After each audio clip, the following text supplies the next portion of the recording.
Salut à tous, c'est Revan et aujourd'hui on se retrouve pour une nouvelle vidéo et ma réaction aujourd'hui au tirage au sort de la Coupe du Monde 2023 de rugby. Et oui, ça faisait tellement longtemps qu'on l'attendait ce tirage au sort, j'avais vraiment hâte parce que déjà on va avoir pour moi je trouve un premier indicateur sur comment va se dérouler la compétition à mon avis. Et après avoir attendu pendant je sais pas combien de temps, là, le temps qu'il fasse venir tout le monde, que chacun raconte je sais pas quoi, que Macron parle, tout ça, on a attendu je sais pas combien de temps, mais bon, on a quand même eu le tirage. Et donc le résultat est celui que vous avez à l'écran. C'est donc en poule 1, la Nouvelle-Zélande, la France et l'Italie en attendant le reste des qualifiés. En poule B, Afrique du Sud, Irlande et Écosse. En poule C, Pays de Galles, Australie et Fidji. Et en poule D, Angleterre, Japon et Argentine. Alors, la première chose que je peux dire, c'est que déjà, bravo l'équipe de France des dernières années, parce que cette année, on se retrouve avec une équipe de France qui fait peut-être la meilleure saison au niveau international depuis je sais pas combien de temps, et que si on prend juste l'année 2020, on peut dire qu'on est peut-être la meilleure nation au monde juste sur cette année, je dis bien, même si c'est compliqué de juger avec les équipes de l'hémisphère sud, parce qu'on les a pas affrontées, donc il n'y a pas eu de tournée ni de juin, ni de novembre, donc c'est un peu compliqué de juger, mais bon, si on juge juste les résultats, pour moi l'équipe de France c'est l'équipe qui a fait la meilleure année en termes de rugby, et donc on pouvait se dire que logiquement c'est un des grands favoris, mais vu les résultats des années récentes, et forcément on s'est retrouvé en poule 2, et donc on pouvait tomber avec forcément un très gros, c'est-à-dire Nouvelle-Zélande, Afrique du Sud, Pays de Galles ou Angleterre. Alors de ces quatre équipes, moi j'espérais vraiment qu'on allait tomber sur le Pays de Galles parce que pour moi c'est celle qui n'a plus du tout sa place dans les quatre meilleures nations du monde actuellement. Et malheureusement on est tombé sur la Nouvelle-Zélande. Alors peut-être que le nom la Nouvelle-Zélande ça peut faire extrêmement peur. Parce que forcément c'est toute l'histoire, c'est les All Blacks. Mais si on regarde vraiment ces dernières années, j'ai du mal à comprendre ce qu'essaient de mettre en place les All Blacks. Et donc je pense pas que ce soit un tirage si terrible. Parce que vraiment les Néo-Zélandais, j'ai pas du tout aimé leur Coupe du Monde 2019. Il y a eu des choix de Steve Hansen notamment que j'ai pas du tout compris. Et surtout, il y a beaucoup de joueurs, je trouve, qui doivent devenir réellement les cadres de cette équipe et qui ne sont pas encore imposés. Forcément, on savait que ça allait être difficile de se relever après une telle génération comme celle qu'on a connue avec les Mako, Carter, Manonu etc. Et vraiment, là, j'ai l'impression qu'on est clairement en dessous. Le match face aux Anglais, ils se sont vraiment fait complètement bouffer, les Néo-Zélandais. Et même sur les derniers matchs, là, ils ont été plutôt inquiétants, on va dire, hein. La défaite face aux Argentins, notamment. J'ai pas du tout aimé et vraiment il y a des choix je comprends toujours pas. Richie Mounga, certes c'est un bon joueur tout ça, mais le titulariser en 10 et se priver d'avoir un Barrett en 10 qui est clairement son meilleur poste et tu l'obliges à repasser en arrière, vraiment il y a des choses que je comprends pas trop dans cette équipe de néo-zélandaise. J'avais également pas trop compris, surtout Stevenson à la Coupe du Monde 2019, pourquoi il faisait jouer des mecs qui étaient très performants en Super Rugby mais qui n'avaient pas encore prouvé assez à mon sens en équipe nationale pour jouer, plutôt que d'autres très expérimentés qui avaient montré à de nombreuses reprises que c'était des joueurs incroyables mais qui peut-être sur la saison de Super Rugby avaient été un petit peu en dessous. Donc voilà, pour moi et pour tout le monde, la Nouvelle-Zélande c'est un très gros morceau pour l'équipe de France, mais je pense néanmoins qu'il y avait peut-être pire, notamment l'Afrique du Sud. Et après, même si l'Afrique du Sud, c'est dur vraiment de juger parce que depuis la Coupe du Monde, on les a très peu vus vu qu'il y a la situation sanitaire. On n'a pas eu de match de l'Afrique du Sud depuis longtemps. L'Angleterre, j'aurais dit que c'était peut-être pire, mais ces derniers mois, ils sont de moins en moins rassurants. J'ai peur qu'Eddie Jones, ça pète à un moment donné parce que vraiment son style, très sûr de lui, un peu arrogant, dès que ça va pas, on sent que vraiment ça peut vite arriver à bout. On l'a vu qu'il s'est frité notamment pas mal de fois avec des journalistes anglais, tout ça, il se referme un peu sur lui. Donc c'est pas terrible comme ambiance et je sais pas si ça va encore durer éternellement avec Eddie Jones et que l'équipe d'Angleterre sera aussi performante qu'en 2019 pour la Coupe du Monde 2023.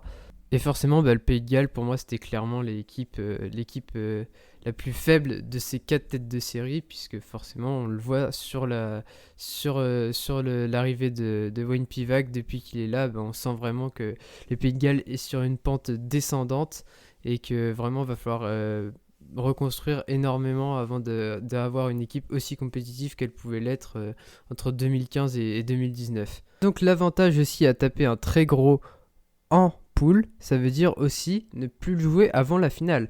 Et c'est ça qui était très intéressant. Et certes, certains pouvaient dire, ouais, il faut essayer de choper le Pays de Galles pour finir premier de la poule, tout ça. Mais moi, je pensais surtout, notamment à ce qui s'est passé en 2011, et on va le voir quand on va s'intéresser au tableau. Et bien, vraiment, ce qui est très intéressant dans un tirage, c'est de choper parfois un très gros pour ne plus avoir à le rencontrer avant la finale après. Et donc c'est là où on va arriver dans cette vidéo, puisqu'on maintenant on va s'intéresser à la physionomie de la compétition et essayer de voir qui pourrait passer et qui aurait, on va dire, le parcours le plus facile.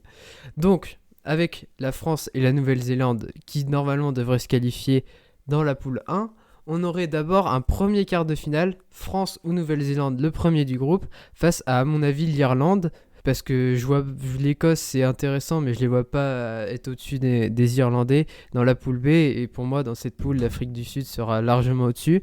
Donc voilà, donc on aura un quart de finale pour moi assez déséquilibré. Enfin, normalement, celui qui se terminera premier entre la France et la Nouvelle-Zélande devrait battre l'Irlande ou l'Écosse. Ensuite, dans cette partie de tableau, on aurait le premier de la poule D face au deuxième de la poule C. La poule C qui est pour moi la moins relevée avec le Pays de Galles, l'Australie et les Fidji.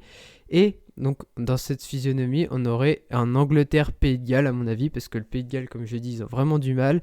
Je les vois pas remonter tant que ça d'ici 2023, et l'Australie pour moi sera au-dessus, même si c'est pas extraordinaire non plus.